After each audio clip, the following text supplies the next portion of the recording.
I'm going to call the meeting to order. Will you join me in the Pledge of Allegiance? I pledge allegiance to the flag of the United States of America and to the republic for which it stands, one nation, under God, indivisible, with liberty and justice for all. Good evening. Welcome to the Tuesday, February 21st, 2023 meeting of the Westport Select Board.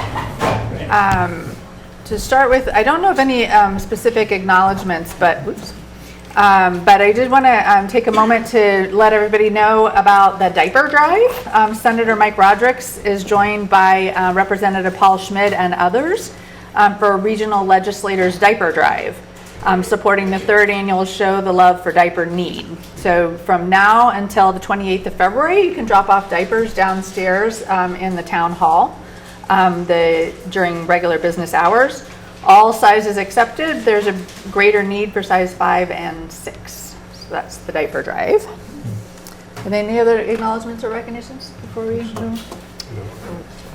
We're slated for a public hearing at 6:05, but I don't see the applicant, so I'm going to skip over that one for the moment. We have so on 2A, we have a request from George Ripley to accept the retirement of Linda Kuna as the Assistant Library Director after 19 years of service to the town of Westport, effective February 24, 2023. Motion to accept and sign the letter. Second. Is there any discussion? All in favor? Aye. Aye, that's unanimous with one absence. Do we have on here to post for that position? I don't think so, so it'll have to be on a future agenda. We've been working, he's looking to reclassify it, not to change the job description, so we're going back and forth with the union on that. Okay, so we're not ready to do an appointment for that. I mean, posting for that. So 2B, we have a request from the Planning Board to appoint Wendy Nichols and Christopher Wise to the Climate Resiliency Committee. So that committee is rather large. I'm on the committee. It's very large. It's broken into 5 subcommittees. Kind of the danger, it's larger, I think, than we had originally planned for it to be. And when you have larger committees, it's harder to get a quorum, which doesn't sound right, but it generally is harder to get a quorum on the larger committees. I actually believe we should go ahead and appoint them. I think that they've been attending. I think the chair would like us to appoint them. The planning board is asking for them, so I think it's okay. But I do think we need to kind of relook we need to be cautious of that there are a lot of people on that committee right now. All right, so you're advising we do appoint? I'm advising that we do, yes. All right, so moved. Second. Is there any discussion? All in favor? Aye. Aye, that's unanimous with one absence. We have a request from Cindy Wilson to be appointed to the Recreation Commission. So Ms. Wilson is here. Do you want to come talk to the board, or do you want to not come talk to the board? I don't need to, and I can if you Okay. So Ms. Wilson sent a letter. She'd like to be appointed to the Recreation Commission. We do have several vacancies on that commission. Let's get her what we can. Second. Is there any discussion? You gotta Anybody work want to on the ask her East Egg hunt. questions while she's here Yeah, in the room? Why don't you come forward? Come. We weren't going to put her on the spot. We're going to put you on the spot because you're here. Okay. So have a seat. Okay. And just make sure you get the microphone pointed to you. So you just tell us maybe a little bit about yourself and why you're interested in the committee. We moved to Westport about 4 or 5 years ago, kind of right before the pandemic. We lived down in Charlotte, North Carolina for 23 years. I was very involved in the community down there. When my sons were young and when we were growing up, I was involved in a lot of the activities that the Recreation Committee runs now. Easter egg hunts, Halloween carnivals, large community events, some fundraising for different playgrounds, just networking and helping different parts of the community to come together. I also help during the summer with some programming that does stuff for kids and for adults in different educational type settings. And I help with the Halloween carnival and help pass out candy dressed up as a monarch butterfly and handed out candy. Nice. And I'm going to help with the Easter egg hunt, and I'm taking some of the watercolor classes. So I like what they're trying to do. I like the inclusiveness and the people working together to create inclusive opportunities that bring the community together. It sounds like we're lucky to have you. Anything from Ms. Wilson? All right, so we have a motion and a second to appoint her to the Recreation Commission. All in favor? Aye. Aye, that's unanimous with one absence. Thank you. Very much. Thank you. Good luck. Yep. Action item 3A, we have a request to accept the Personnel Board's recommendation regarding the Appeals Board change in classification from Principal Clerk to Zoning Board Administrator, including an increase in pay and inclusion on the town meeting warrant. Is there anyone from the Personnel Board here? Okay. Jim, you want to tell us give us an update on this? We talked about this at our last meeting. Sure, there is a letter from the Personnel Board that made a hot copy for the board that came in this afternoon. So the Personnel Board met last week, I think last Wednesday. In general, I think they felt that they wanted to stand by their original decision. They reviewed the job description. They met with the zoning board a number of times to update the job description, discuss the salary, and they voted unanimously to abide by the original recommendation of $27 per hour. And part of what I think one of the things they highlighted was the fact that this, we did talk about it last week, but one of the things that sets this part different from some of the other similar positions is that it's working without supervision. So there's not a department head that is managing the work, so it's much more independent role than what some of the others that looked somewhat similar were. This would also be subject to town meeting approval.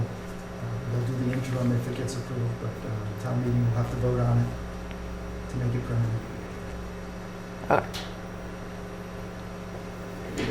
Well, it seems to me that we've been around the horn here a few times, and I respect the efforts of the Personnel Board to do the right thing. I mean, I don't really know what the exact right job description is, but it seems reasonable. It was comped with other positions that look appropriate. So I think it is unanimous, and there's a letter here from Cindy explaining why. It makes a lot of sense. So I think it's time to go ahead with that. I was somewhat skeptical before and thought the other position, which had a salary, I don't recall the title, $24.65, I remember, that seemed to line up better, but there's a lot of arguments here one way or the other. And I think we've got to, unless we have some major problem with the way this was handled by the Personnel Board, I think I would accept their recommendation. I think that's advisable. Are you moving it?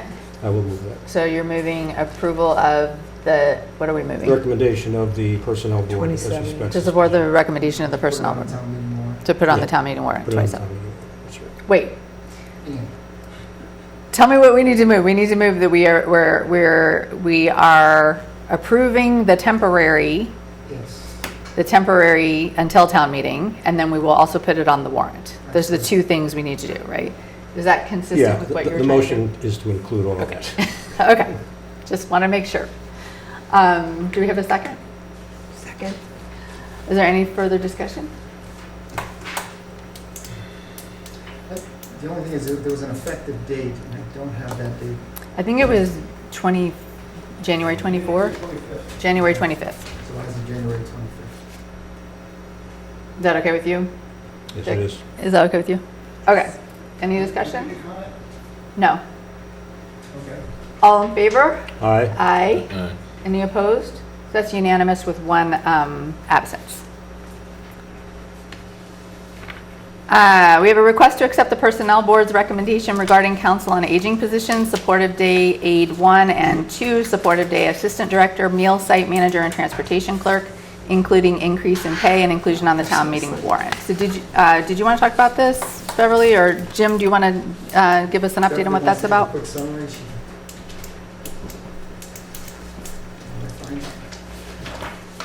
I didn't know if anybody had any questions about this. The staff and the Supportive Day program, staff all come in as volunteers. So, and most of them then take a position 1 day or 2 days a week. The salaries I've been trying to do this since last June to increase because the minimum wage went up to $15 in January. So what I wanted to do is, last year we did a level 1 and a level 2 aide, or a couple of years ago. With that salary going to $15, it just swept it across the board, so everybody was at the same. So I want to go back to level 1 aide is $15, level 2 aide is $15.50 an hour, Supportive Day Director at $16.50, Meal Site Manager at $16.50. Those two positions are currently vacant right now. And the Transportation Clerk, I wanted to go up to $16. The need for that position should have gone up a while ago with the responsibility that that person does. The amount that I had included to do these positions from January until June was $1,765 for 6 months. It's all grant funded, doesn't come out of the town at all. It's gonna be a little bit higher than that, although I have 2 positions that are vacant. Might be a little bit, maybe a couple $100 higher because we increased the supportive day program to 3 days a week, starting in February now. So we've gone from 1 to 2 to 3 days a week, so that's been really, and it's been very successful. Our average on Wednesdays is probably 24, 25 people.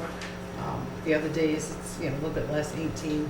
On Friday so far, it's been 12 to 15. But I really feel, and one of my board members asked me about the salary rates because they're very low. And they said, you really get people to do that. And I said, well, they all started as volunteers, and most of them are retired, and they're not really looking to make money. They're looking to support the day program and to do things. But the one thing that I am asking is that it go retro back to January 1st. I would like to include that. We have the money in the budget to be able to do that. And it's gonna be more work for me and Josh to be able to put the salaries together, but I'd like it to be retro to January 1st. Jim, can you just help us out with that? Are we just to put this on the warrant, or were we talking about a change similar to what we just did with the ZBA? Same type change. Okay, so you're asking for this increase, to approve the temporary increase through town meeting and then put it on the warrant article? It's gonna go on the warrant? If it's a classification in the personnel bylaws, if it isn't, then it doesn't. It's not a change of classification, everybody's still the same. You're not in the personnel It's just bylaws. the Oh, yeah, no, Yes. they are. Yeah. Oh, okay, I thought Yeah. you meant the Just job the description was, okay. Yeah, that's why they went to the Okay. personnel, that's why Yeah. you had to go to the personnel Yeah. board. Yeah, okay. Any comments, questions from the board? I'm good with it. Someone want to move that? I'll move it. Second. Is there any discussion? All in favor? Aye. Aye, that's unanimous. We have some Council on Aging donations here. We have a request from the Council on Aging to accept the following donations. $25 Ralph Urban donation for best use, $100 best use from the following in memory of John Lynch: Christine Boyd, Patricia Rugnery, Donna Lynch, Bill Gifford, and Kathy Lynch. $50 best use in memory of John Lynch, totaling $575. Motion accepted. Second. Any discussion? All in favor? Aye. Beverly, while you're here, is there anything you wanted to call to our attention that's going on at the Council on Aging? Want to talk about the grants that I've done? This year, we've been really very lucky. There's a lot of money out there for seniors. And since 2021, I've been able to put together, not the grants that we typically do, these are all in addition, over $110,000 in grant money.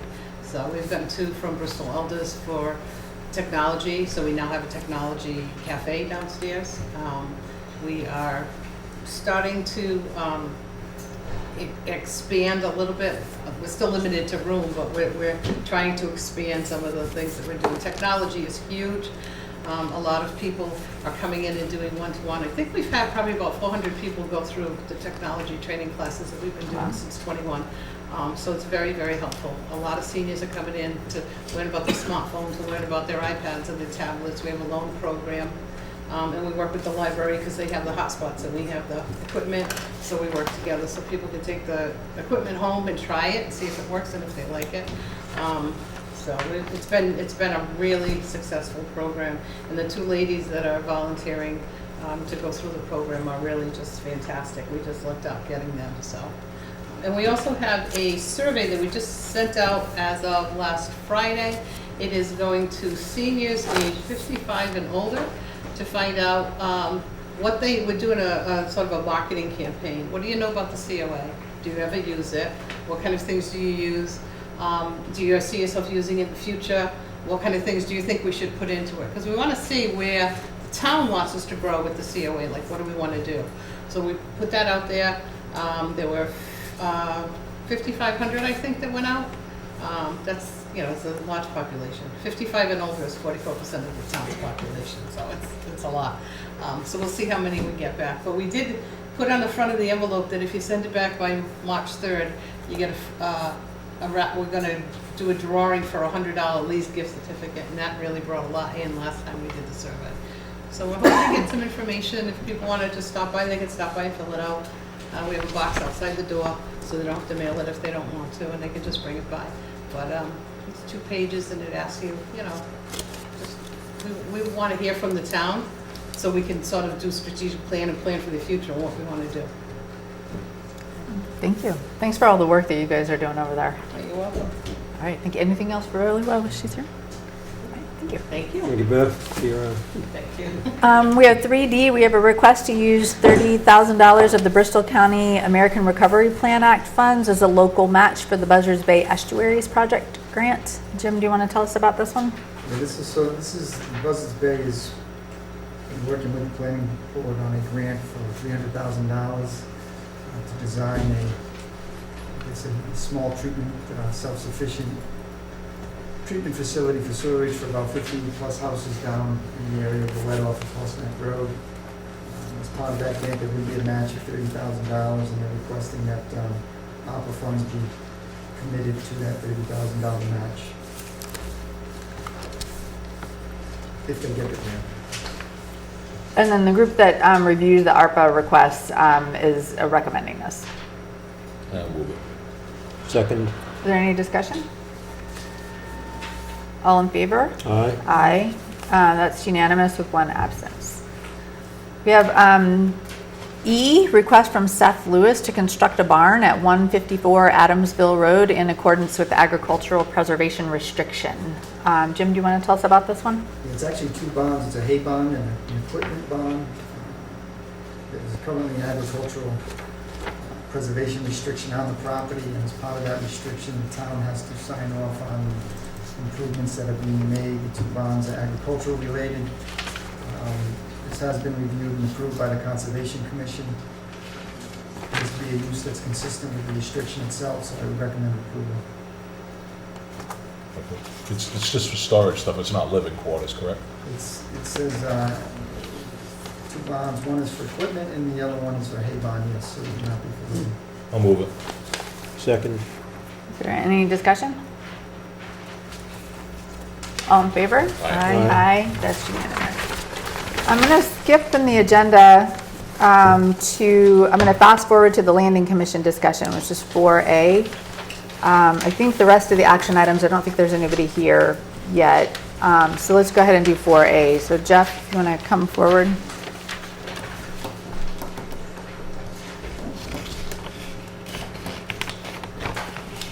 And I have some pictures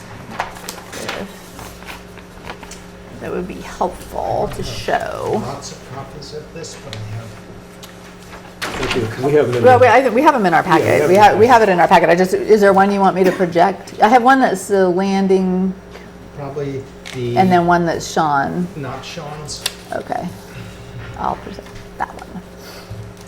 All right, you want to, I don't know who wants to introduce. Do you want to introduce it or do you want Jim to introduce it? I'm chair of the Landing Commission. Okay. Go ahead. Went to at least 8 members of the Point Parking Task Force over the last 2 or 3 years, some of which Jim Hartnett went to when he became town manager, where we discussed the parking and congestion problems down there with getting ambulances through at length. And we made, as that task force made some decisions that the Landing Commission wasn't fully in support of, and the Landing Commission on the property that is the Landing Commission's feels that there are some improvements and some things that need to be done there to both mark property that belongs to the people of Westport through the Landing Commission and also to improve parking. Part of the recommendation that came out of that task force was that what's called the landing, which is that blue enclosed triangle, would not be paved. So there would be demarcation between the landing and what I'm going to call the roadway and turnaround. Unfortunately, it was determined when they did the paving of the roadway and the turnaround, and Jim, correct me if I'm wrong, it was pointed out that if you didn't pave further into it, you'd have potholes, it would be a maintenance problem. And they decided to go ahead and pave most of the landing, most of that triangle. And so we are not asking the pavement come up. It seems like the task force felt that it would be a lot of pavement, it wouldn't be that attractive, but people seem to be now used to the idea that it's paved, and it's no big deal.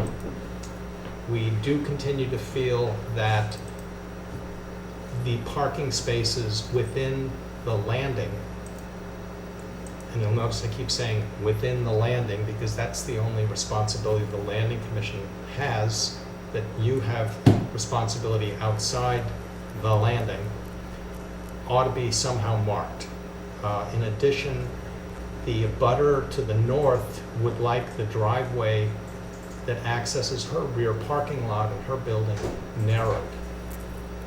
So the parking spaces on the north side have been moved closer to the Packwachuck Inn to narrow that driveway, because people were parking sort of in the driveway, and then it would make it difficult for her or the Hayneses to get in and out.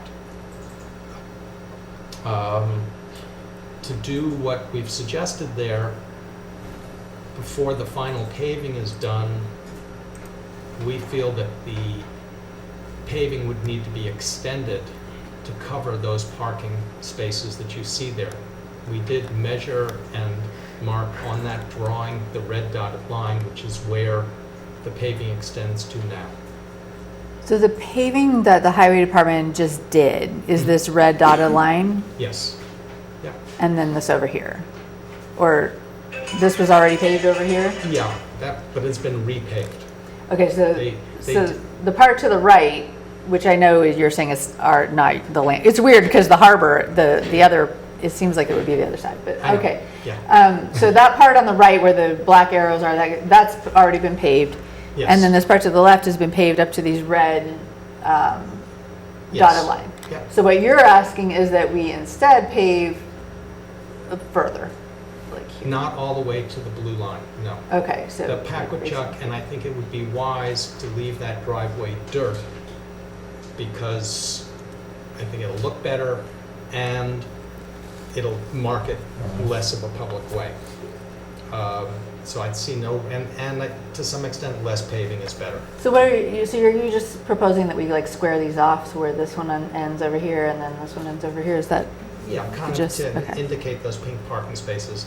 And I'm not familiar with the reality of who manages that, given that this property belongs to the Landing Commission and not the town, whether we have to pay for the paving or how all that works, or chapter, whatever it is, 91. It just seems like this would be a practical solution.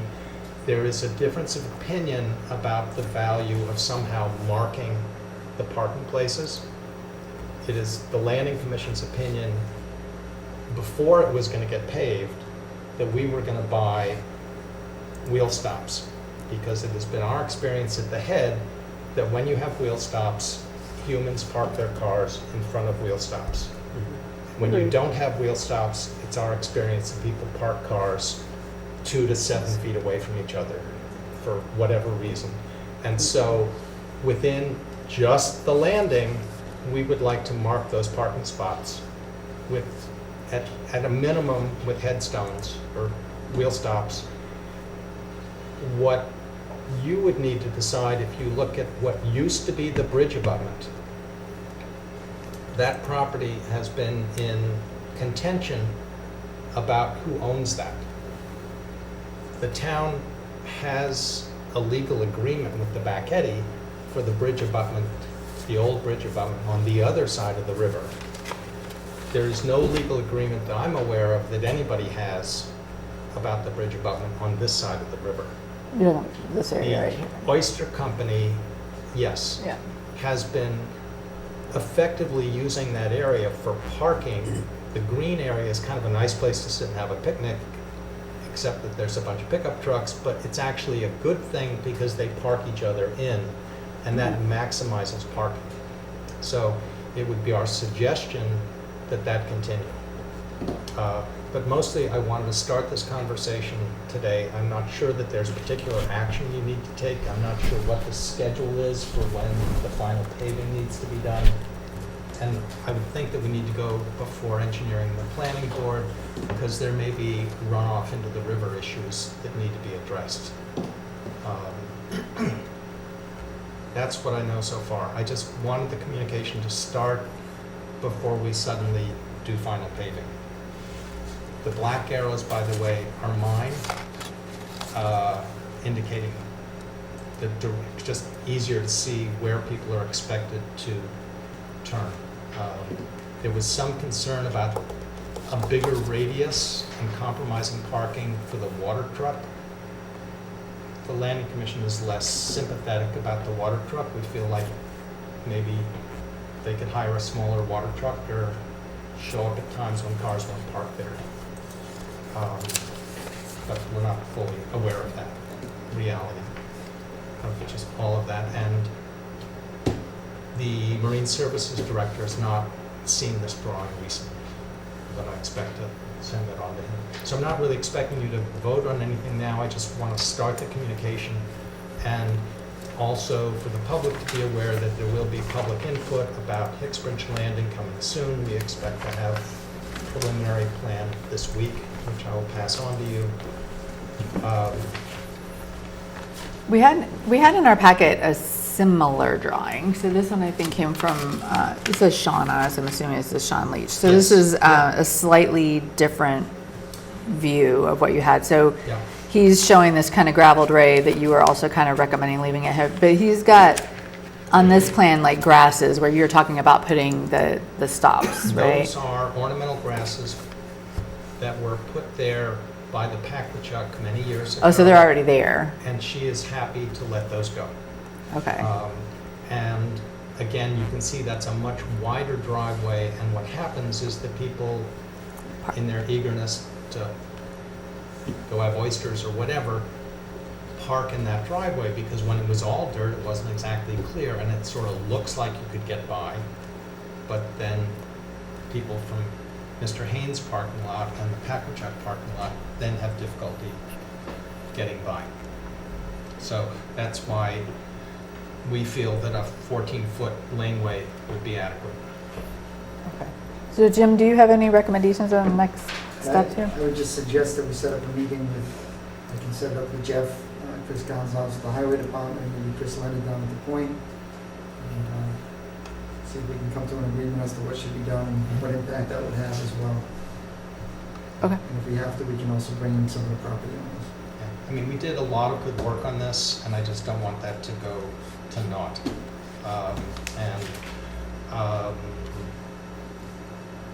Yeah, so that's what I know. Is there anything, anybody have anything on this? Just had one Go ahead. question. Just out of curiosity, how did the Landing Commission end up with this triangular arrangement? Doesn't seem to stand alone by itself.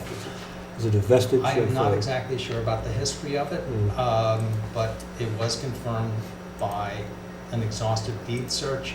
I believe it probably was bigger originally, but then when the road, before there was a bridge, before this was a roadway to the bridge, my guess is it was not just this funny triangle, that the roadway then, when the mud dock got built and all of that hundreds of years ago, that's when it changed. Yeah, okay. But I don't know. One other question. The roundabout there, you have a red line. Is that going to be so designated when it's finally paved with white lines or red lines or something? That is not my responsibility. That is your responsibility. I don't know. Jim would I just, believe Jim So drew that was the red line. intent, was the pavement, one of the reasons for doing the pavement was because you can stripe it and delineate the turnaround area so that if people are parked in there, you could actually ticket them, they would know they're not supposed to, and they would have the ability to ticket them, so Yeah. there'd be lines to delineate the edge of the turnaround as well as the parking places in front of the mud dock. Okay, thanks. I do feel that large arrows on the roadway might help people go counterclockwise, because for some reason, the very natural tendency when you come down that road is to just bear left and go for oysters. I mean, people are really reluctant to go counterclockwise. And Well, it doesn't really look like a turnaround right now. It just looks like a big open I know, space, and so. I think there's maybe an with intent maybe curved. to put a little bit of a peninsula off the existing thing that will potentially make it look more, but I still think personally that arrows in the road might help and might not be too unattractive. Anything else? Okay. Thank you, Jeff. Good to That's see you. what we know. Thanks. Thanks. Thank you. Thank you for See your you time. Okay, thank you. See you around. So I want to just point out that the first item that we had on the agenda was a public hearing for auto sales. There's nobody here representing that applicant, but they don't have to be here. So I just want to check in with the board. We don't have to take any action. I'm totally fine with just skipping it over and not taking action. But also, the board could elect to approve or deny the license of the applicant. The fact that they're not here doesn't really matter. So my thought was to just pass over it, but I just want to check in and see if you all want to just pass over it or if you guys want to take action on it. Madam Chair, this gentleman brought international attention and a disgrace to our town with his business in the first place. We revoked his license. Not showing up is shows how much effort is put into this, and I would make a motion to deny it. Second, and just a comment that I also noticed, Madam Chair and others, that the police are not recommending this, and for good reason, that it's explained to us in the package.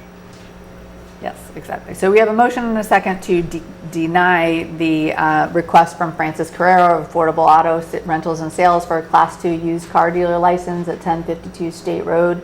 Total vehicle limit 52. Is there any, this is a public hearing, is there anyone from the public have comment? I would just like to further suggest that if he was here, we might have been able to ask some questions to clear things up, but unfortunately he is not. Yeah, I would have had the question about, the police are not recommending it, so I would give them the opportunity to suggest I'm why not we should. recommending it either. I We went would through. give them, the applicant, the chance to make their Rebut. case, but they're not here, so. All right, so we have a motion and a second to deny the requested license. All in favor? Aye. Aye. Any opposed? That's unanimous with one absence. Okay. Now we are on 3F. We have an open meeting law complaint from Patrick Higgins in regards to the January 9, 2023 meeting minutes. So the gist here is that there's been a formal complaint made by Mr. Higgins. The assessment is he's correct. So his complaint was that we posted the minutes without the attachments. So the minutes did not have the attachments. He's absolutely right. You're supposed to have the attachments when you post them. So we are in the process now of amending the minutes. In a review of this, you'll see G is related. Is other minutes from other meetings also did not have attachments. So it looks like Paula is going to be spending some time amending the minutes. They're here. You already did it? It gets approved. Okay, so first F was, do we need to take action on the open meeting law complaint? Yes, to amend the minutes. So to amend the January 9, 2023 meeting minutes? Yes. I would Alright. suggest we'd have to send him a response, Yeah, too. there's a formal process that we go through. Right. All right, so, And response is prepared, and we'll send it if it's approved tonight. okay, so the action for F is to direct the town administrator to to correct the problem and do the necessary paperwork related to the complaint. Follow up. So Right. moved. Second, Any discussion? All in favor? Aye. Aye, that's unanimous. And then we have a request to amend meeting minutes April 11 through January 23rd, 2023 by adding the attachments. So this is not changes in the substance of the minutes, this is just including all the attachments. And you said you reviewed them, Ann? So moved. second. Any discussion? All in favor? Aye. Aye, that's unanimous. Maybe, I'm not sure what other boards might need to know that, but maybe we could like remind everybody to include all their attachments when they're posting the meeting minutes. They're on the agenda and they're attached to the agenda, which is, it's I'm just not not sure that- attached to the minutes. I don't think they're attached. I don't think all the attachments are going out on the website right now. No. No, That we get them all. We get them. oh, I And thought they were then- okay. And then when people are requesting them through FOIA or whatever, we send them to Send them. them, But they should be posted. They were part of the meeting minutes. Okay. H is the budget. I was trying to see if there's anything else to cover before that. Okay.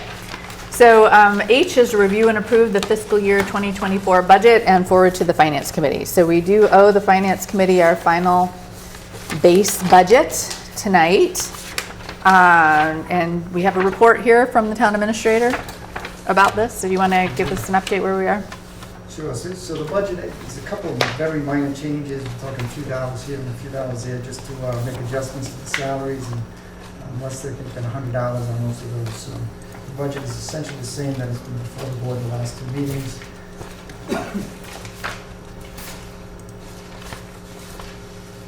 Proposed budget is based on a 2% increase in net state aid, which is going to be close this year.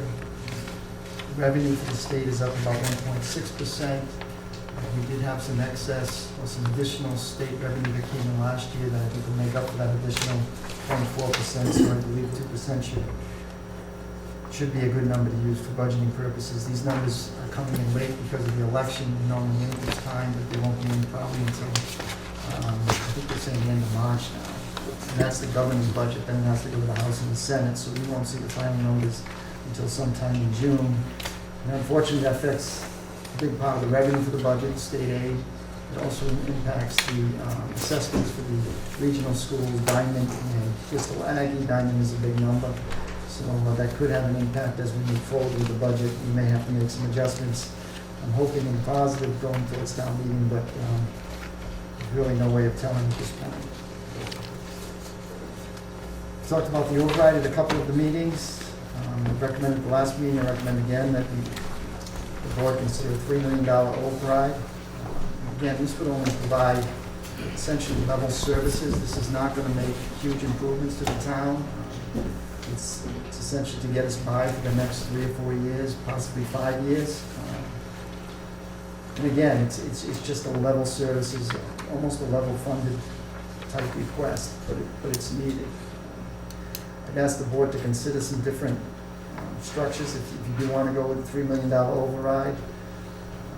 One option, which... Can we just, on the override, can we just, we have a separate discussion item for the override, so you want to just talk, let's just talk about the base budget. I think it's important that we noted that we are going to talk about an override budget, but let's save that for the conversation that we're going to have under that topic. Okay. Sorry. Just a couple of items I do want to point out. The marijuana fees and taxes are coming in lower than other communities have in the past few years, and that's pretty standard right now for all the recreational marijuana and medical marijuana facilities. There's more of them out there. The demand is down quite a bit, and the revenue is down. They've actually requested that we look at their host agreements. There's a new law in place, so we're going to have to do that. But I just want to point out that we're not going to see $50,000 to $200,000 in new revenue from the marijuana place. I think at best we're probably looking at $15,000 to $30,000. And even that may be difficult. The fire department in this budget has requested a $20,000 increase in their ambulance revolving account, which if approved takes $20,000 out of the anticipated revenue. So that is included in the budget, but it is an offset that we're looking at. The health insurance, we put in for a 4%, estimated 4% increase in the health insurance. The actual increase is going to be a little bit less, probably closer to 1%. But we were so close this year to our health insurance actual estimated cost that we still should be up 2 or 3% over what we were last year, just to make up for that. If we did not get the tax holidays for 2 months this year, the health holidays for 2 months this year, we would have been within about, I want to say $30,000 of what we budgeted, which is very close for a $3.5 million line item. Local receipts, previously they were budgeted about 95% of actual. I think this year we're probably down to about 90%, and we're hoping to get close to about 85% with this coming budget. So there's a little bit of, I don't want to say flexibility, but there's a little bit of, it's a conservative number. The state and other communities actually like you to get down to 75%, so we're still above most communities in the state. The school department has requested a total budget of changes. So I just wanted to say, so the school department budget that Jim currently has in the proposed budget is $20,634,352. The school department is requesting an additional $650,889 for a total budget of $21,285,241. So Jim's budget is at the 20.6. They're asking for another $650,889 on top of that. Yeah, and that number got adjusted a little bit today, this afternoon, so from 21,285, 241 to 21,295, 162. 295, 162. Okay. It's still the same amount of free cash that could be requested. Okay. You want to just keep going with your overview? Just free cash was certified today at a significant number of $2,150,487. And that number is made up of turnbacks, managing town departments for $1.2 million. Some of that was health insurance. Police contract wasn't settled, so there was $60,000 in there. On the town side, there's no way unless you go to town meeting to transfer from one department to another. So if one department is short, they kind of have to live with it throughout the year. You can't offset that like, the school department can kind of move the money within their department around. We don't have that same ability. The state aid came in last year from the cherry sheet estimates about $250,000 higher. Free cash from prior year was $62,000. Our local receipts came in at $365,000 over estimated cost. That brings up to about $1.9 million. And there's another $270,000 miscellaneous items that bring you up to the 2.1. This is a very high number. I think it's one of the higher numbers we've seen. I can see going back in 10, 15 years. It's not something we're going to see every year. Next year, we do have some things working in our favor, mainly the health insurance holidays, those 2 months that we are getting this year for the health insurance. When I say that, we're in the Southeastern Mass housing group, and we're self-insured. So through investments and through what the town has put in, through reduced claims, there was excess funds through that insurance group. So they gave us 2 months where we do not have to pay, and the employees do not have to pay. So that's going to add about $425,000 to the free cash account for next year, and then department turnbacks and local receipts. We could be close to $1 million next year, but there's no guarantees. But there will be $400,000 that we normally don't get going back into next year's free cash. Warrant articles that will come out of the free cash. We still have the old high school that we're paying for. There's $125,000 in the operating budget for this, and I'd also recommend a warrant article of $150,000 to cover additional expenses. The assessor reval would be $40,000. The board and the personnel board has looked at a wage salary survey. It would be $30,000. Just putting a placeholder for the police retroactive pay. That should be settled in the next month or so. It could be as much as $100,000 additional. There's an additional $96,000 that was put into the budget this year that's in the operating budget. That police settlement could be higher than that.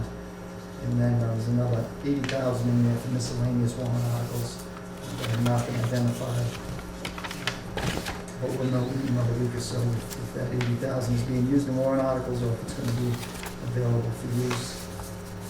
CIPC, the estimate or the recommendation. CIPC is Capital Improvement Planning Committee. Is in the round of is in the range of about $761,000. And then budget offset, the school department has requested $650,889. That would leave a balance of about $340,000 that I'd recommend go to the stabilization account. And I would actually recommend somewhere in between $500 and $750 of the free cash for the stabilization. And the reason I say that is even if the override does go through, if it doesn't go through, and $600,000 from free cash being used to support the operating budget, that's going to have to be made up next year. And I think there's going to be a need for additional money in the stabilization account to cover that. So we may want to reconsider some of the warrant articles or the CMPC funding in order to boost up the stabilization account. Thank you. So I'm going to structure the conversation a couple of ways. So we are not going to talk about the warrant article use of free cash until our next meeting when we finalize the warrant. But I think it was important to see this is kind of where it's going because we're going to talk about free cash. So from the warrant article perspective, we'll talk about that in the next meeting. For the override, we're going to talk about that later on in the agenda. We're going to talk about that. So what really want to talk about for this particular agenda item is what budget are we submitting to the Finance Committee. So for that, I would like to have, first, let's talk about if there's any questions, comments, concerns, anything about what Jim has proposed for anything other than the school department. We'll tackle that. And then we'll talk about the school department request and whether we would like to recommend supplementing the operating budget of the school department with any free cash and how much. So I know I did that backwards, but so the first one is just, is there anything in the proposed budget that Jim has been presenting that not related to the school department that anybody wanted to call out or had questions about or any of that? Regarding the stabilization fund contribution, recommending $500,000 to $750,000, we just want to make the Board of Selectmen aware of a discussion at the Capital Improvements Planning Committee where it was recommended by one member we consider it's called stabilization. It's a capital account, money set aside for capital expenditures, which we actually have an account now with a small amount of money in it. It seemed the history on that was related to a prior town meeting where $25,000 was put in there. Although I recall that being populated with some other things like sales of vehicles, or used surplus vehicles, whatever. And I want to say the total is maybe $40,000 or something. So it's de minimis, and I'm not going to be able to get very far with it. But it already exists, and the idea was, and this was brought forth by the treasurer, that it would be a good idea, and this may be the worst year to start it, but to begin to go down that road. It's almost a little bit like OPEB. You know, we started with nothing at one time, and then we at least got the ball going, and now it's turned out to be a pretty good thing, where we have, I don't know, $5 or $6 or $7 million in it to help us in the long run for retiree medical benefits. So that's the concept. And there are benefits in doing that, and the thought was that the stabilization discussion and warrant article would encompass both. We probably have to, I don't know if you have separate warrant articles or not, but I'm not concerned about that. So I'm not trying to finalize anything tonight regarding this item, but we just wanted to bring it forth. Ironically, it was, or interestingly rather, it's not ironic, interestingly, this was recommended by, Shauna, you remember this, the Westport Financial Future Group, that it would be a good thing to put money aside. And now our fund for capital expenditures is free cash if there is some. So it's like, I call it an after-the-fact capitalization fund. We wanted to start a process where you start to build that, and it's probably going to take a number of years, but it would be a good thing, and if we have some free cash in the future, we could, maybe even if it's a small amount, start to build that. So I just wanted to put that out there for your awareness. And I think it could probably be just thought of tonight for the purposes of this particular budget as part of Jim's recommendation for $500 and $750. How we carve it up later could be when we get to the warrant articles. But we did promise the CIPC that we put this forth just to make people aware it's a good idea. We don't really have the money for it, but even a small contribution to get it rolling would pay dividends in the long run. So that's another possible use of free cash or Yeah. a possible way of distributing that stabilization money Yeah, that we talked that's right. about. Thank you. Is there anything else not school department related on the budget? Everybody is okay with that budget as presented? I have a couple of other questions. OPEB, 80,000, is it, Jim? I have recommended 100,000. Oh, 100,000, okay. Was 80 last year? What did I get from We that? did 80 last year. That's okay. Yeah. So from 80 to 100, well, that's good. And we had regional school numbers, those are for tuitions, $1.9 million or something for, Yes. yeah, Diamond and Bristol Aggie. just, yeah, okay. And I thought I had another question, I guess that was it. Yeah, that was it. Madam Chair. Okay. So then I think so we're all okay with everything except the school note, as Jim submitted. Okay. So let's talk about the school number then. So Jim currently has a 20,634,352. I previously myself said I was in favor of supplementing the school department budget for an additional $500,000 from free cash. I remain committed to supplementing the school department budget personally with another $500,000 from free cash.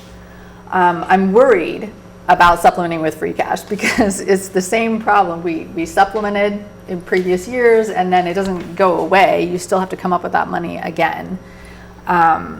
So I worry about using it, and I appreciate that they're requesting more than what I just said, but I'm really concerned about even going as high as 500. I certainly myself do not want to go any higher, but I do appreciate that they've made a lot of strides to try to get their number down from what they originally had asked for us. So I guess, so what are you guys thinking about? Should we supplement with free cash? Should we just go with Jim's budget as presented? What are we thinking? I can't comment. My wife works with schools, so financial interest, so. But I've never had an issue taking money from free cash to supplement. So Ann or Dick? Yeah, no, I don't have a problem with your idea of 500,000. I would like to see the balance to the stabilization be a little higher, but if you did 500,000, that would do that. That would, if we did That would be 500,000 for the more. school request, that's another 151 to the stabilization. That would get you almost to the 500. 100,000. Yeah, I agree.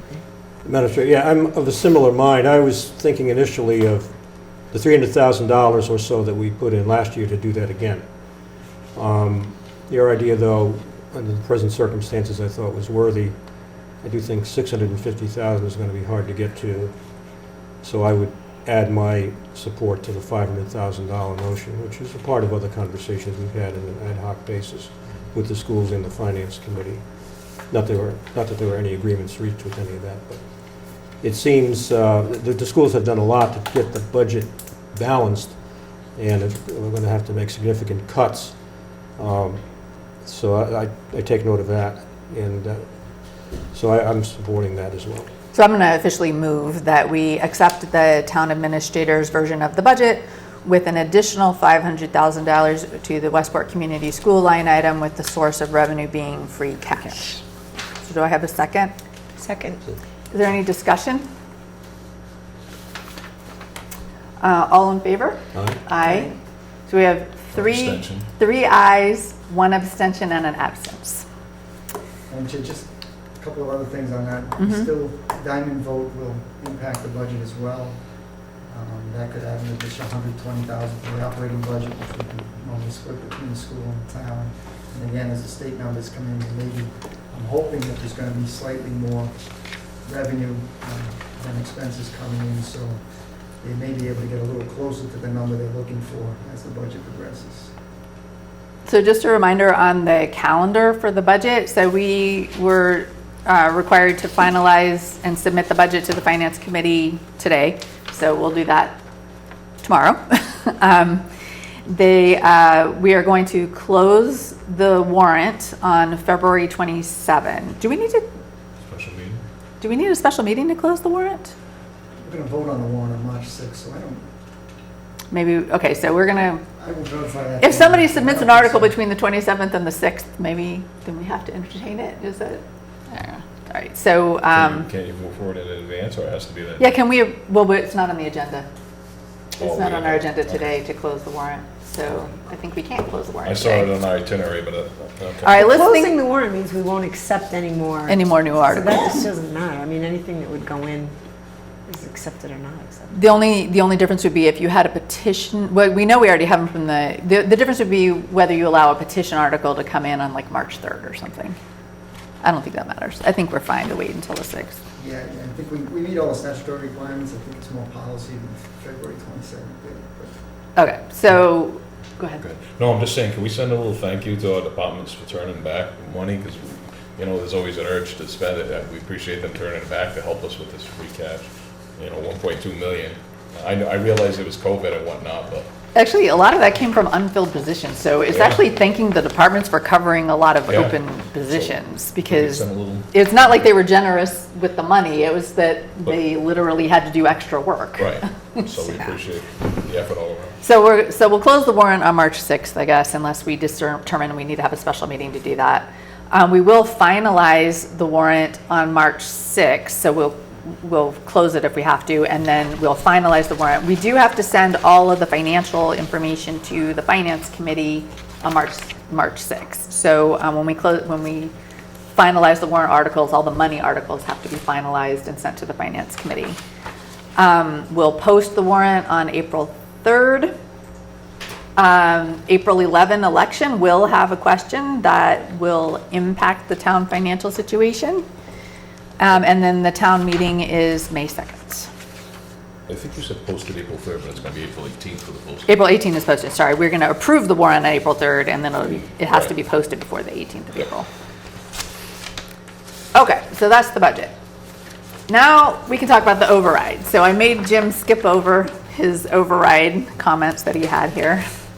So just to level set here, so what we approved today was a level funded budget with existing revenue. Not level funded, it was a budget using existing revenue.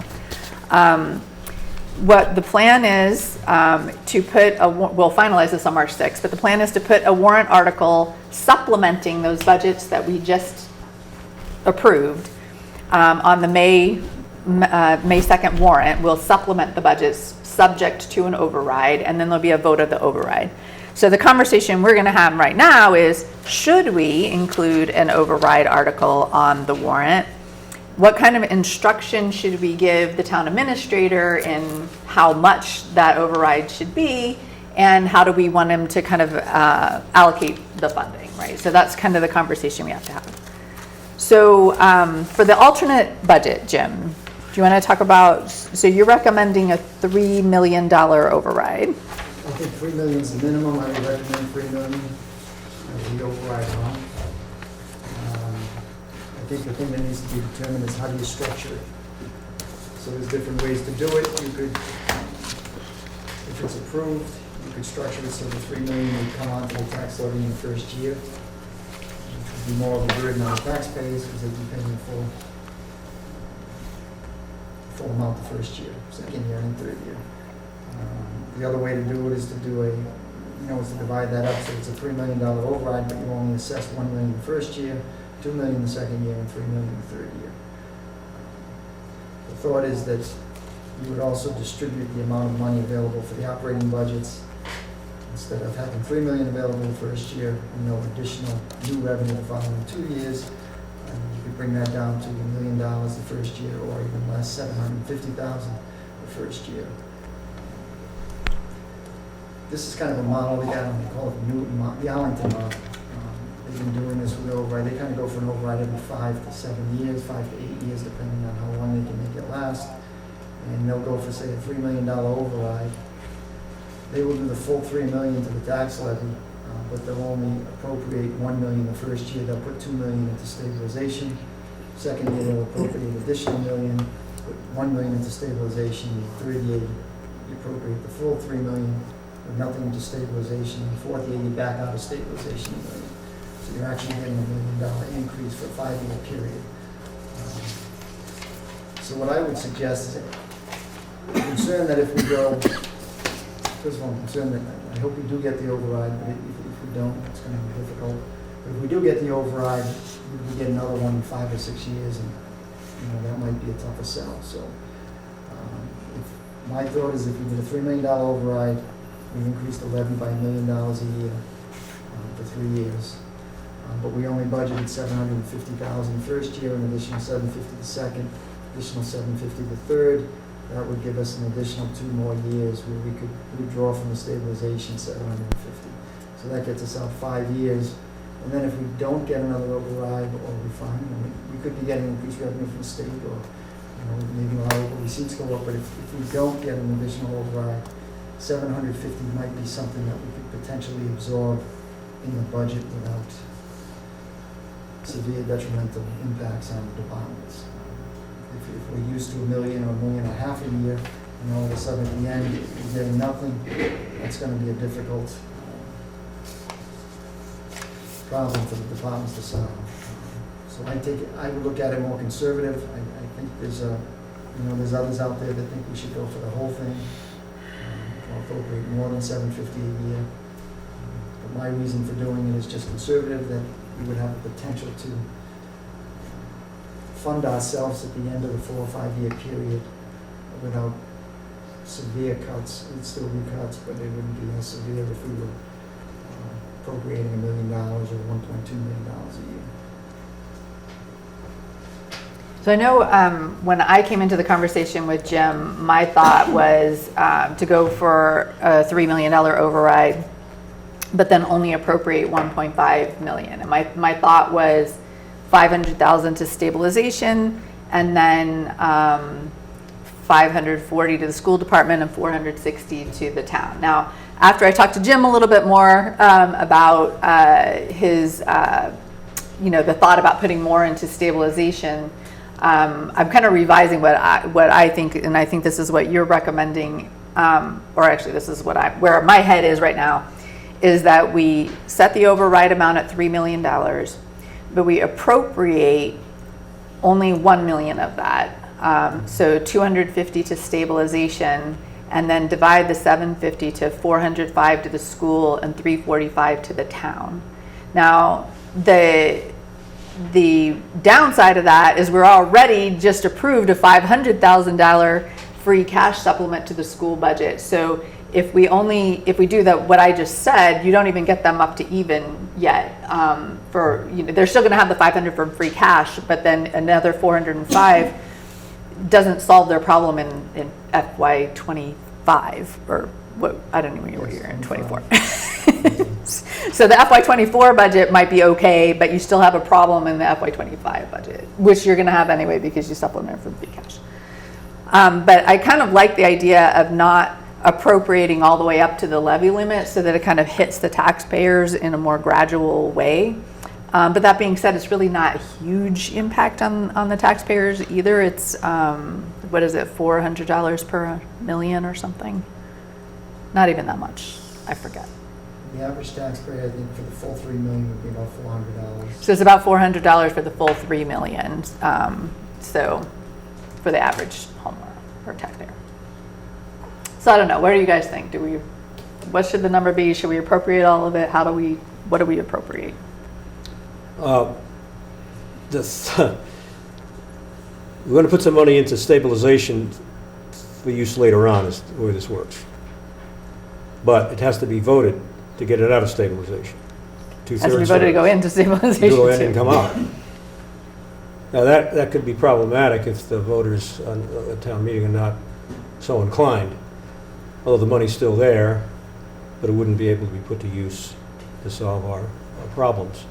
So there's a little bit of a risk there, but I'm not worried about that personally. I think if the voters were to vote for this override on these conditions, I think that would be understood. And I think the voters are smart and will see the need to bring that out of stabilization at the appropriate time. But I just put it out there as a potential risk. I do like the idea that splitting it up into 3 installments, so to speak, that shows the voters that we're concerned about their financial circumstances, and we're doing it slowly, or as slowly as we possibly can. The overall amount, $3 million, doesn't solve all of our problems. I mean, you could play what if all day long and say, would the voters, if they're going to vote for this in the first place, would they vote for 4 million or 5 million? I don't know what the break-even point. I don't know when voters are turned off to the idea. I would think I'd like to think they will understand this. This is being approached a different way, a very sensible way, and I think it has a good chance of passing. And I'm really gratified with the work that Al Lee's group did. That really helps a lot. So, long story short, for those reasons, I think this works. I mean, we could play around with this all day long, but this is a good plan. But if you're talking about the plan about $1 million, Yeah. only appropriating $1 million. That's right. For the year one, and then another $1 million, another $1 million. Yeah, but I'm sure there could be contrary arguments to that, like doing a little bit more at the beginning, but for the time being, that seems to make the most sense. But if it would be 150 or $1.5 million in the first year, for whatever reason, and there could be good reasons for that, I wouldn't necessarily be against that. But I also like simplicity. These things generally do better at the ballot box when it's simple. Simple to understand, simple to explain. That's it. I think that has value. But I guess, but we still need to give Jim something to write on the warrant article, right? So he has to supplement the budget. So I guess that's why I'm thinking, like, if we say it's $1 million and we say we want to divide it up 3 ways, stabilization, town and school, I just picked 54 or 46%, because that's kind of what we've been doing when we're budgeting. But I don't know, like I said, I came in thinking it should be 1.5 million that we're appropriating 3 ways, not one appropriating 3 ways, but. Well, that might be all right. I mean, there's logic to that, too. Yeah, I know. Pay your money and take your chance, I guess is what I'm saying. All right, so like the first question is, is 3 million the right number that we think for the override question? Yeah. Okay, Yeah. so that we think 3 million is the right. And so then it sounds like, unless I hear it differently, it sounds like we're saying we probably only want to appropriate 1 million in the next budget, in this warrant article, to supplement the budgets. So you kind of heard the thought, right? So probably maybe like a third of it, or so, 250, maybe 250,000 to stabilization, and then dividing up the town school depending on your math and what makes sense. I would like to restore those, if you think it's appropriate, restore some of those positions we lost on the town side, particularly the firefighter position and maybe the building inspector and the highway department. Like, we lost some positions on that I would like to see restored, so I'm not sure how the math works out exactly.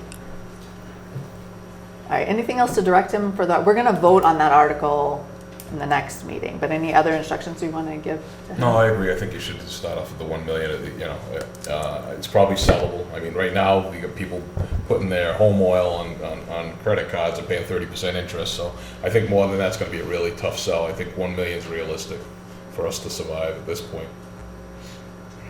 If I can just say, that group that we've kind of been working with, they haven't really recommended a structure at this point. This is my recommendation, but I think they are looking at the overall $3 million number over the next few years. I think graduated might work. Hopefully we'll get through the recession by then. They're supposed to kick up interest rates again soon, and it's just going to hurt people for the next year.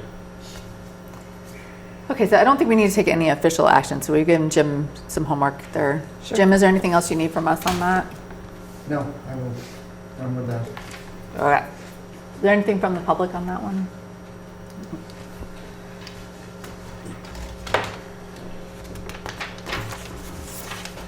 My name is Jerry Coutinho, I live on Petty Lane. I just have a comment to make about this thing, sort of cautionary comment, I think. First, let me clarify, make sure I'm understanding this correctly, but I noticed in the town administrator report, which I just saw tonight, it shows here about the fiscal '24 budget information, and it says that the latest budget information, including information from the Westport Fiscal Stability Group, can be viewed on the town website. Am I correct that Westport Fiscal Stability Group is the group that Albert Lees was here? Yes, it's that private group that Al Lees was talking about. Am I also correct that they were saying that we need a $3 million override? They were suggesting no less than $3 million, yeah. At least 3 million, okay. My concern is meshing or confusing this private group with our public efforts by putting their materials on our town website. I personally have no side of this. I'm just looking at cautioning. Do we right now have other non-governmental activities shown on our Westport Town website? So you'll recall earlier in the agenda that, Sorry, what? so you recall earlier in the agenda, we had to amend our meeting minutes to include all the attached materials, right? So that document that they produced is a public document because it was presented to us in one of our meetings. I welcome if somebody else has a report that they want to talk or a counter argument that they want to bring to the select board, and we could present it. Okay, I'm not concerned about that. If it's just that report, and it is part of the public document, no problem, but I'm saying, is there similar things that have gone on? We've always done this. We've had other report, I mean, I can't think of at the top of my head, but we've On the posted things website? on the website, yeah. Okay, because it seems to me that this could muddy the waters if somebody later were to, for example, this group that just met, the 10 people, I think Mr. Brewer was at some point part of that as well. Is that correct? I think you had said you attended some meetings. Attended one meeting of that group. My concern is, nothing about Mr. Brewer, but we as a public don't know who these people are. They weren't subject to open meeting law or anything like that. They've just come up with something, and all of a sudden it gets on the town website. I just think we have to be concerned about the future, where anybody wants to come in with anything, and I think that's what you just said. I'll welcome anything. It's, on the if website. someone wants to come present a document to us and make public record, then it's a public record. We can put it on the website. I think that particular document was very well done, very well thought out, had a lot of participation from a lot of town input. So, and we put other things like announcements and things like that we've put on there. So if someone else comes in with a paper, maybe not. Somebody wants to come present another paper with a different Whether point it's of view. well documented or not. Okay. We'll talk about it. If you're not concerned about it, that's fine, but I do think you're heading for muddy waters there. Thank you. I mean, you could still get them involved. I don't know if they're gonna have any official role in this. They don't have any legal official role. They're a public group, or private group, sorry. Citizens. Okay. So that's the override. Town administrator report. Just a couple of things, the opioid settlements. There's some additional opioid settlements that have been reached recently with Teva, Allergan, CVS, Walgreens, and Walmart. As with the previous settlement, the forms have been filed, the applications have been submitted to the state, and we did receive some information that's in the packet. A little difficult to figure out exactly how much is coming to the town, but we should get clarification on that over the next couple of weeks. These could be paid out over a 10 to 15-year period, and it could be anywhere from $50,000 to $100,000 a year when you add them all together. So that information is still trying to decipher. They came in 6 or 7 different reports, and we're working on that now. Serpent completed their year-end 2022 report. That's in your files. Council on Aging report is also in your files. The yearly report for 2022. The Housing Authority Board vacancy, that has been posted on the website. Interested candidates should submit their letters of interest to the Select Board prior to April 14th. The Select Board will schedule a joint meeting with the Housing Authority and vote to appoint one of the candidates to fill the vacancy. The budget information, like Mr. Catino just stated, is online. All the budget stuff that was presented tonight is on the town's website. There's also the report from that group that's on the website as well, if anybody's interested. And that's all I have. Thank you. Give the minutes from February 6th. I will move the minutes of February 6th. Second. All in favor? Aye. Have that- the attachment? Yeah, with the attachment. With the attachments. We'll be That's unanimous with one absence. Report on the bill warrant. all set and signed. Liaison committee reports or suggestions for future items. Anne? I have a meeting tomorrow. Steve? No, I'd just like to make a general statement about that. Well, first of all, the meeting is Thursday for the Title V again at Dartmouth Middle School. We promised that the lady that was here last meeting that we try to get the word out when we hear about this stuff. So the watershed permit Title V meeting is this Thursday, 6 p.m. at Dartmouth Middle School, which is right near Town Hall. The other comment I'd like to mention is the crashes are getting ridiculous again, and it's not even summertime. There was a few multiple car crashes right in a row. There was one behind White's on 195, multiple cars that I called in, I was actually behind it. And then there was a major one at the Braga Bridge. So, I mean, I don't know what else we can do. The chief's on vacation right now, but when he comes back, I don't know if there's a letter or something we can do, but people are just driving absolutely crazy right now. And it's not even summertime. So like I say, there was 2 multi-car, not just a car hitting another one, a bunch of cars all over the highway within a couple of hours this weekend. One was just past us more toward the Braga Bridge, but one was in Westport. So I don't know what we can do, but it's just getting out of hand. That's my comment. Thank you. Dick? A couple of things here. First, in terms of meetings, I do continue to attend the Council on Aging as the Board of Selectmen or Select Board Representative Liaison. No real news. Beverly made her report tonight on the issues that were of concern to her. And I attend the meetings of the SERTUS, Southeast Regional Transit Authority, the buses. And again, nothing there noteworthy. We pay about $50,000 a year as our share. We have one bus route that goes through Westport, and they're working on a number of things, funding and getting ridership back to where it was to the pre-COVID levels. And other than that, there's nothing of great interest to the Select Board, but we want people, the Select Board and people in general to know we are represented. We pay attention to that in any item that concerns us from a safety perspective or scheduling of bus trip perspectives. We're glad to take that up. The most important thing we've been doing lately was alluded to earlier, the Capital Improvements Planning Committee, and we did reach an agreement with our team for $761,000 worth of recommendations.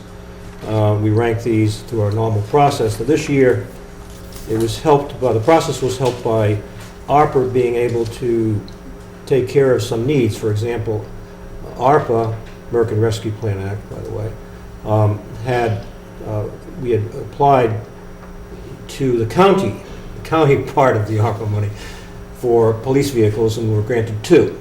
And normally, the chief is looking for 3 vehicles every year, so because of that, we only had to put in for 1 vehicle, and so that was helpful there. But we did set the priorities, and they included software. It seems like software needs continue all the time. The town hall parking lot is long overdue for replacement. The heating system for fire station number 2 up on Briggs Road. A town hall pickup truck, that's been on the list for like 5 years, and that was a safety issue, but I don't think we have the truck anymore. I don't know what to drive, the electric car, I guess. The Westport Elementary School parking lot had appeared on the list for many years, and we agreed to do that. There's a highway, the need for a highway mini excavator, $235,000. And there's a master clock. It sounds like a small item, but it's very important. So the Westport Elementary School needs a master clock from which everything runs, and that's an $80,000 item. We felt it was within reason. So we wanted to stay within $1 million. We did. Now, there were a number of items that really were worthy, but we just didn't have the funding for it at the present time. So our work is completed. This will ultimately appear as an article on the warrant, and certainly Finance Committee will be reviewing this as well. They may make changes, and there's one housekeeping chore. I know the chair of the Finance Committee likes to get the list because they want to see which ones didn't make the cut, because those ones are leading candidates for next year's exercise, and we need to do that. But Yeah, can we talk about that on March 6th too? Not just the ones in the article, but maybe the ones, Yep. the ones that didn't make it? So anyway, that was, yes, we will. And so that's that. And it was a good process, but unfortunately we have huge capital needs and limited funds. But this year we were helped by ARPA. The last item is for new discussion, new future agenda item is Diamond. The Diamond School vote will be on April 11th as, what do you call it? Debt exclusion. Debt exclusion ballot question. Very important. I was thinking about it as to what we can do. Jim had done some work in terms of what public officials can say about issues like that. Is it within our purview? And the short answer, as Jim had found out from our lawyers, is that as elected officials, we have a lot of latitude for this, and can speak and write articles and papers and so on and so forth. And all that's good, that sets the stage, but we need to keep this going, and I don't know if we are doing enough. So I would like to get it on the next meeting's agenda, just to talk about it, say, what can we do? Maybe Jim can send that material around from our attorneys to say what we can do, and what we can use the website for. I think that's part of that, and so on and so forth, to keep the awareness of the Diamond vote and the necessity of it, and also to explain that the Diamond project is going to go on one way or the other. This is key. It was mentioned in your remarks at one time, Madam Chair. And so it's not like you're voting for it to take place or not to take place. It is going to take place. The question is, how do we pay for it? And if we have to pay for it out of our operating budget, it's going to be a real problem for the town, as we all know. But we want to keep up the awareness and see what we can do to promote this. So I'd like to see that be put on the agenda for Yeah, discussion. can we put that on, Paula? That's all I have. Right. I continue to work with the Internet Advisory Committee. We haven't met lately, but David's trying to get a meeting on the calendar. The school building project still wrapping up, still going on. We still have bills for that. And the Climate Resilience Committee still has a lot of people doing a lot of stuff, but nothing really notable at the moment. Anything else from anybody? Do you have any comments or statements from the public? Lawyers costing us money. Huh? Lawyers costing us Hey, the lawyers are there money. They've for been the there executive half session. hour. I just have a question, more informational. Is anyone using the gymnasium of the old high school? Yes. Okay, because I've had people talk to me about that, and I don't know. Who is in charge of that? Who would they see? The school department is in charge of the old high school building through June 30th. Okay, so would they go to the superintendent's office and? Is it superintendent's office that we go to? Yes. Is it the, Use of facilities is it form. a rental type thing? Yes. Okay, because I don't know if this is true, but I had people tell me, oh, well, we wanted to use it, but the kids are using it, we can't use it, okay? The school department is in charge of the building It through was June an elderly 30th. group, and they wanted to do some pickleball or something. Have you gotten that kind of request? I have received. Just we have the town, the school superintendent happens to be in the audience here, so he's asking. But you need to work with the school superintendent, is who you need to work Okay, with. well, I'll just tell the people, thank you. Thank you. Anything else from the public? Seeing none, I just want to remind people that we have a lot of boards and committees and commissions that have vacancies. So if there's anything you have a special talent for, a special interest in, please let us know. We'll find a place for you. Listed on the website. It's listed on the website. We do have, I'm going to call the executive session in a second, but I do want to point out that we do have an unanticipated topic in executive session. So we're going to add in a request from Chief Pelletier for police officer injured on duty status. So that's going to be in addition to the other things that are listed in the executive session minutes. We will come into open session solely for the purpose of adjourning the meeting. So I will entertain a motion pursuant to the provisions of Mass General Laws, Chapter 30A, Section 21A, where the chair declares an open meeting will have a detrimental effect. To A, discuss strategy with respect to litigation, McGinn v. the Town of Westport and Majewski. B, discuss strategy with respect to highway surveyor employment agreement. C, opioid settlement, discuss strategy with respect to litigation as an open meeting may have a detrimental effect on the litigating position of the public body, and the chair so declares. Federal multi-district litigation versus CVS, Walgreens, Walmart, Teva, and Allergan. D, discuss strategy with respect to litigation, the East Beach Improvement Association, Inc. v. Town of Westport et al. I think it says we're requesting two things from the board, but I don't think we have to say that. To approve the executive session minutes of January 23, and to discuss the request from Chief Pelletier for the police officer injured on duty status. So moved, Steve Millet. Second, Richard Brewer. All in favor? Richard? Uh, Whoops. Madam Chair, if I Yep. may, would we be having some discussion here before the vote? Usually when a Do you motion want to is have a made. discussion? To go into Yes. executive session? Yes.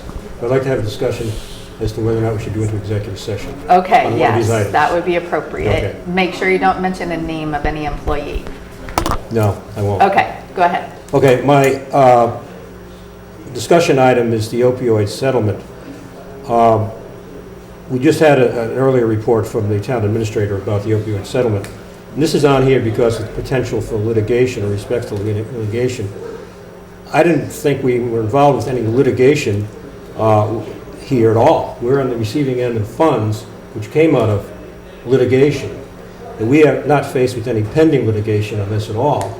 So I was curious as to why, and my point I think has been made earlier by the town administrator, that this is the opioid settlement we can discuss because and I'm not aware of any litigation threat, and it has to be a real threat, you know, it can't be just, well, we think it might be litigation someday and somebody might get mad at us. No, that's not what the open meeting law allows. It has to be a real bona fide threat. So we have a ton of lawyers on the phone. Are any of the lawyers on the phone right now relative to No. the opioid And settlement? actually, I think Mr. Brewer is correct.